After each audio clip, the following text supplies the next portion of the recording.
Wawancara6.com, senang sekali saya Vina Mulyana dapat kembali menjumpai Anda dalam wawancara khusus.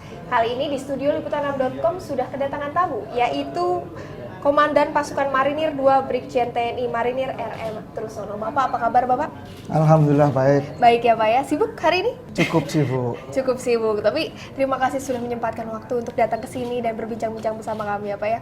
Sama-sama, saya juga justru berkoordinasi untuk saling mendukung program. Betul. Nah Pak, Komandan Marinir Brigjen TNI Marinir Buyung Lalana dikenal sebagai seorang yang sangat peduli terhadap lingkungan, khususnya pelestarian terumbu karang. Nah sekarang juga ada program, yaitu program Save Coral. Bisa diceritakan Pak, program Save Coral itu bagaimana?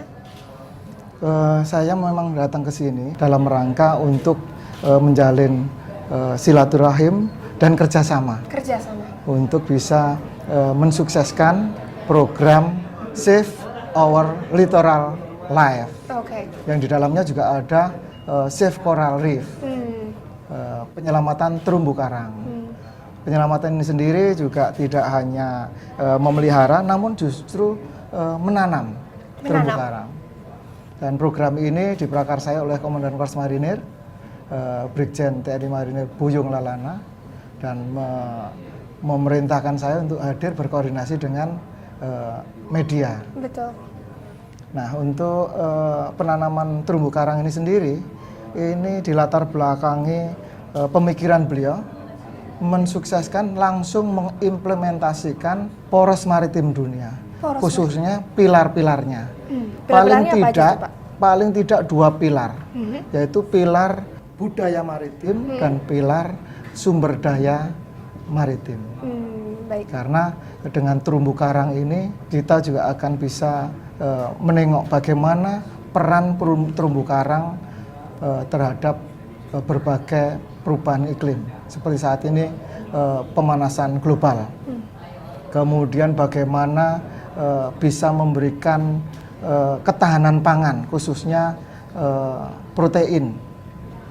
Karena terumbu karang sendiri merupakan ikan dan sebagainya, habitat dari ikan-ikan ya. Itu sangat mendukung dalam program pemerintah saat ini. Betul. Dan ini kami memang sering melaksanakan TNI AL melaksanakan seminar tentang poros maritim dunia, kemaritiman. Namun ini juga salah satu implementasi dari program-program itu. Sehingga kami berharap, kami merencanakan pada bulan Agustus menjelang Hari Kemerdekaan, kita akan melaksanakan penanaman terumbu karang secara massal, mulai dari Sabang sampai Merauke. Kami merencanakan 22 titik. 22 titik penanaman dengan terumbu paling karang. Tidak 1 juta substrat terumbu karang, yang itu identik dengan 100 hektar terumbu karang baru. Baik Pak. Lalu sebenarnya misi ini kan melestarikan terumbu karang yang nantinya adalah menanam terumbu karang yang baru. Setelah ditanam, apakah ada program dari TNI AL sendiri untuk tetap menjaga kelestariannya? Program itu memang akan dan terus dilaksanakan. Berarti akan ada program sosial melalui dinas yang ada di TNI Angkatan Laut, ada dinas potensi maritim. Kemudian dari kita sendiri, termasuk kita merangkul pemerintah daerah untuk peduli terhadap terumbu karang, karena itu merupakan juga melindungi kehidupan kita. Baik.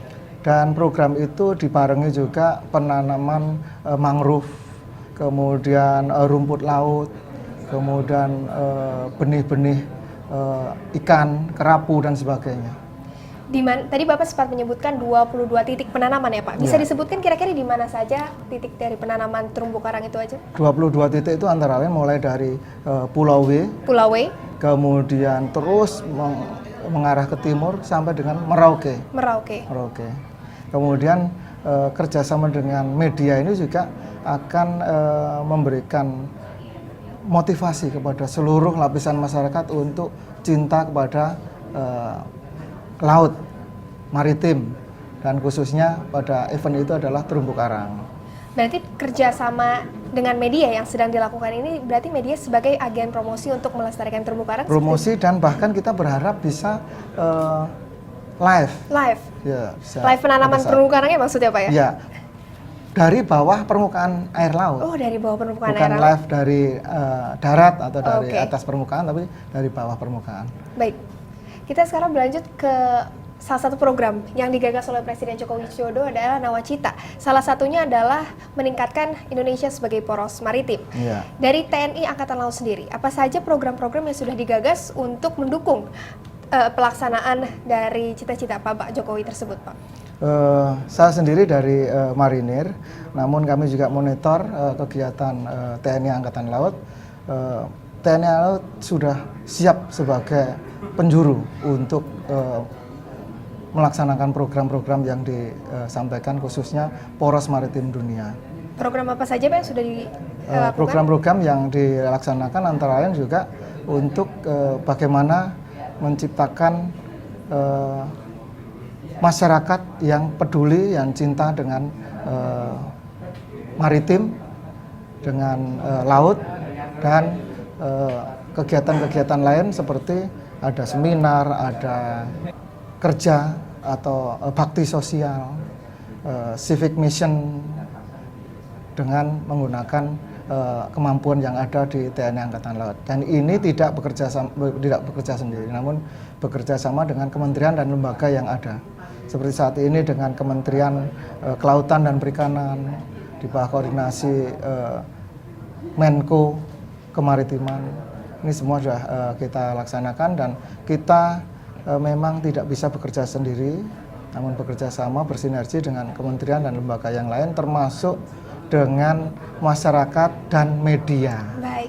Lalu sebenarnya hambatan apa saja sih Pak yang biasanya dihadapi selama proses sosialisasi dan pencanangan program tersebut? Hambatan yang dihadapi memang pertama yaitu bagaimana kita bisa menyampaikan keinginan, kemudian ajakan dan contoh untuk diketahui seluruh masyarakat, sehingga perlu sekali bantuan dari media karena seperti di dalam bagaimana kita mau mengajak, kemudian memberi contoh dan membahas atau mendiskusikan, ini suatu ilmu yang harus secara lengkap kita lakukan sehingga mereka juga punya motivasi. Nah, bagaimana mereka tahu kalau tanpa bantuan dari media? Betul sekali. Nah, ini tapi sejauh saya ini harapkan berjalan dengan lancar ya Pak ya? Sejauh ini bisa berjalan dan saya harapkan dari SCTV, Surya Citra Televisi. Media, Oke, dengan medianya dengan ini medianya. bisa membantu Korps Marinir TNI AL. Bahkan ini kegiatan diangkat sampai dengan nasional, dalam arti melibatkan diharapkan Bapak Presiden, kemudian Menko Kemaritiman, Menteri Kelautan, Panglima TNI, kemudian Kasal, dan kemudian Korps Marinir. Baik, terakhir nih Pak, apa pesan Bapak kepada seluruh Korps Marinir yang sedang bertugas menjalankan tugasnya? Kepada jajaran, kebetulan kami sudah membentuk panitia dan sudah mensosialisasikan seluruh jajaran marinir. Kami mengundang seluruh komandan-komandan batalion di seluruh penjuru, yaitu komandan-komandan batalion pertahanan, komandan batalion marinir pertahanan Pangkalan. Baik. Ini sudah kami kumpulkan, kami sampaikan bagaimana rencana pelaksanaan, dan kami harapkan mulai saat ini bekerja sama dengan komponen di daerah, termasuk dengan pemerintah daerah, dan saat ini sudah dalam persiapan membuat substrat-substrat untuk bisa nanti pada saatnya secara serentak bersamaan pada bulan Agustus. Ada tanggal pastinya Pak? Bulan Kami Agustus? merencanakan sebelum 17 Agustus. Sebelum 17 Agustus, sebelum hari kemerdekaan. Sekaligus merayakan kemerdekaan juga. Baik. Ini ada dua rekor yang harus kita catat. Rekornya memang bukan tujuan, namun ini memang harus digaungkan, yaitu penanaman terumbu karang dengan jumlah peserta maupun luas terumbu karang yang dihasilkan ini terbesar di dunia. Baik. Kemudian yang kedua juga penyelaman sekaligus. Jadi dua itu. Baik, semoga program Save Coral yang digagas ini dapat berjalan dengan lancar ya Pak Trisakti. Amin. Saya minta bantuan dari seluruh rekan-rekan dari Surya Citra Media untuk bisa membantu Korps Marinir, dan salam hormat dari Komandan Korps Marinir untuk SCTV dan grupnya. Baik. Terima kasih. Sahabat Liputan6.com, demikianlah perbincangan kami dengan Komandan Pasukan Marinir 2 Brigjen TNI Marinir RM Trusono. Saksikan terus wawancara khusus hanya di Liputan6.com. Saya Vina Mulyana, sampai jumpa. Bapak, terima kasih banyak ya Pak ya.